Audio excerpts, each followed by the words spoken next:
What's up, guys? Just giving you guys a little bit of a quick look on what's going on with my tanks of today. And everything's going well in the bedroom tank. Clown trigger's doing good. Corals are doing great. Unfortunately, I did have a loss of the clam. The clam did not survive. I've had it for me for about almost close to a year now, but did not make it. It had nothing to do with the clown trigger or anything. I did notice the Nassarius snails starting to go after the clam, or starting to trail over the shell of the clam. Eventually they started actually getting into the clam, trying to slowly take little nips out of it during the evening hours, and I couldn't put it anywhere else. I really didn't think it was going to come to the fact of it actually stressing itself out and closing its shell up for good, but did notice it. Woke up one evening around the 2 o'clock a.m. hour and noticed all the nosso snails all around the clam. The next day it opened up.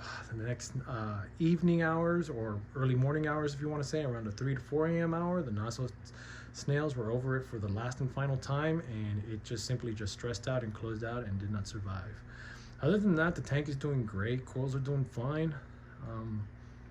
There's not much really to say other than the stability factor is still set, which is a very, very good thing. Stability is key.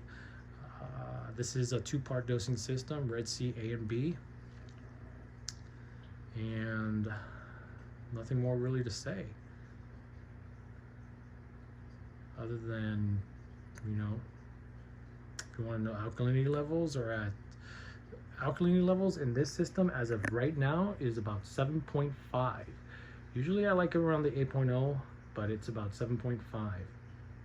And calcium levels are at 470, which is a little high for me, but at 470. Magnesium's at 1250, and pH is at 8.2.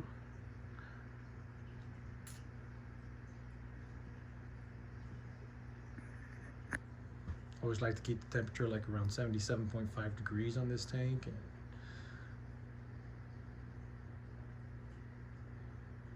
everything else is doing great.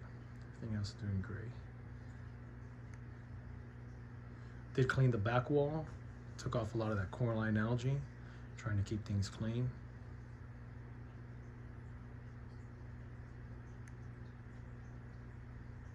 All right, let's go check out the office tank. So we're here in the office tank, and as you can see, this system is operated on a calcium reactor, a geocalcium reactor. pH level in this tank is about 8.2. Alkalinity level is 8.5, and magnesium levels are at 1350, close to almost 1400.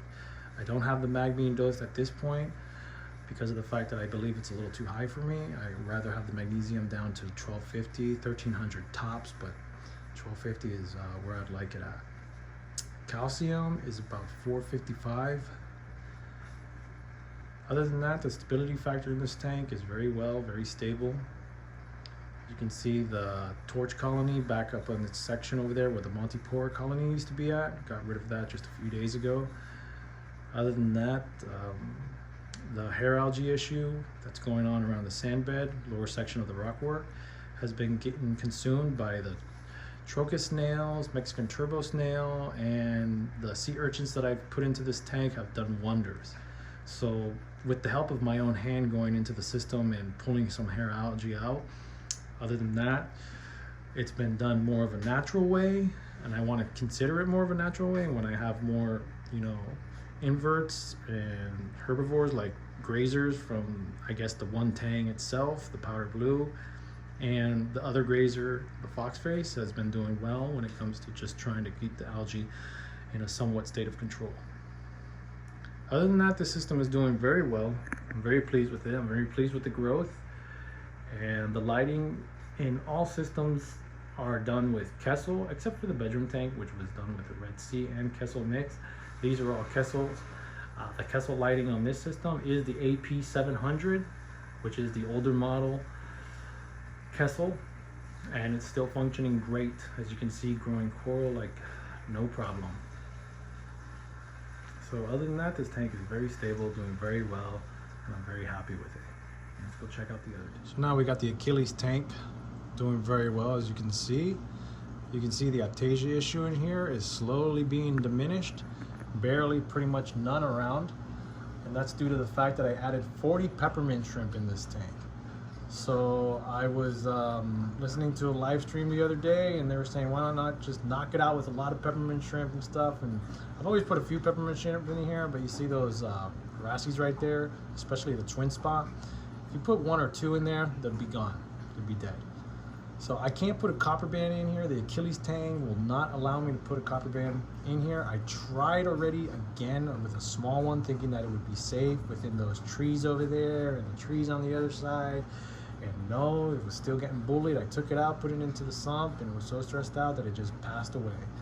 And that's my fault for just trying something knowing that I knew it wasn't gonna go well, but I didn't want to try to see if I had to buy so many peppermint shrimp to do the job.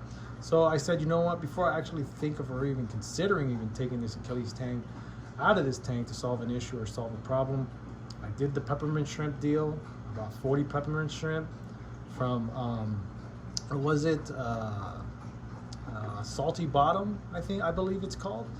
And from that website, they were selling peppermint shrimp for about $4 each, some nice big ones. And did the order, got the shrimp the next evening or the next day, and it was overnight.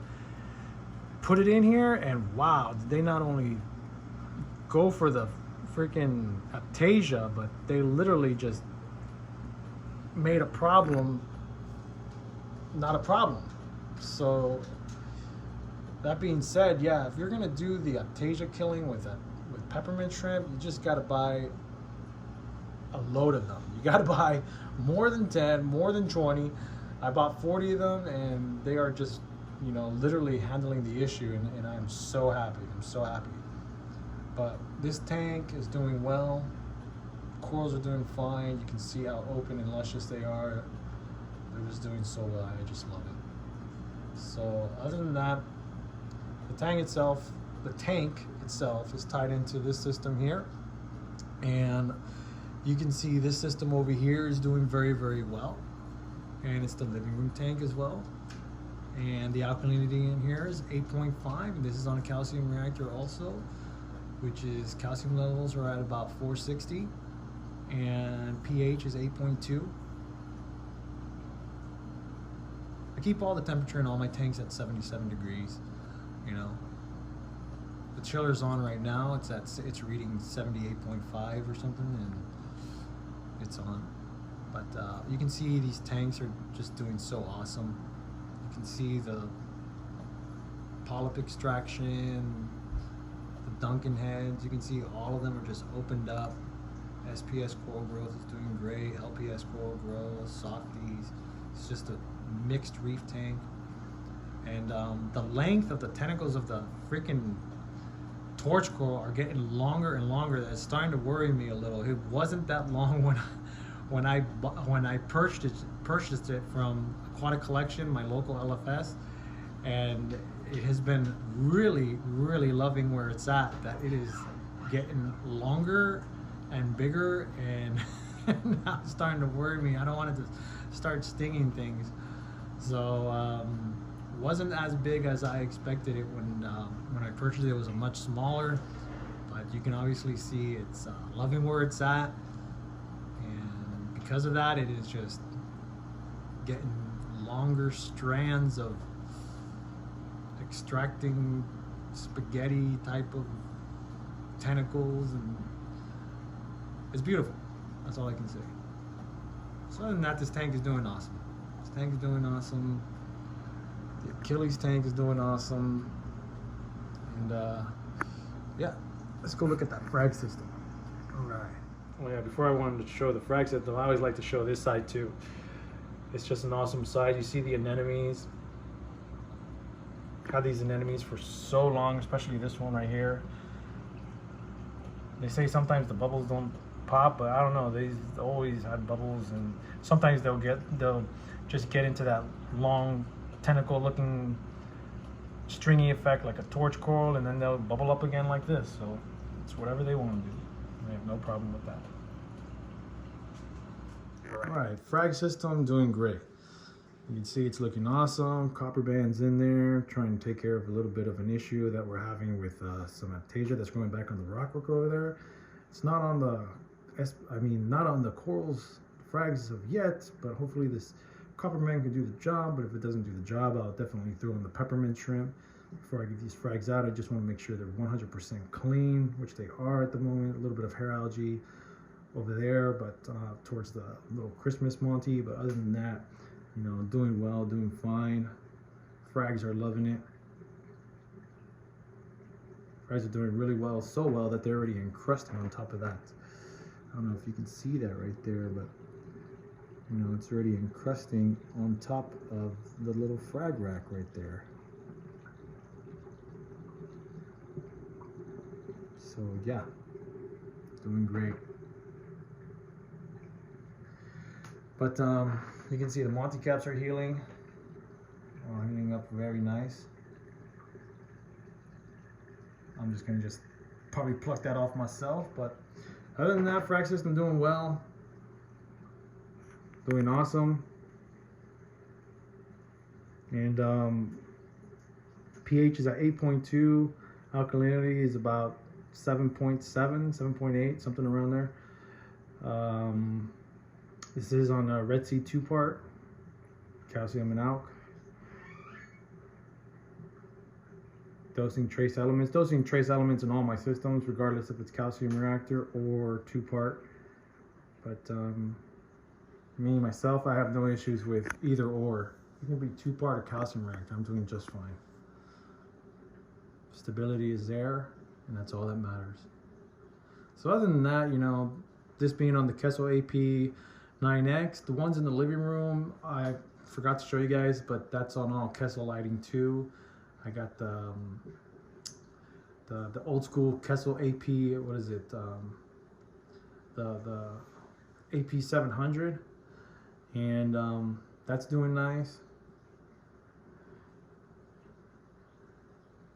And other than that, you know, all is good. So this is the Herm just saying, you know, patience and stability, and what wonders you can get with that. All right, guys, just showing you a little quick look on what's going on with the systems on this day. All right, peace.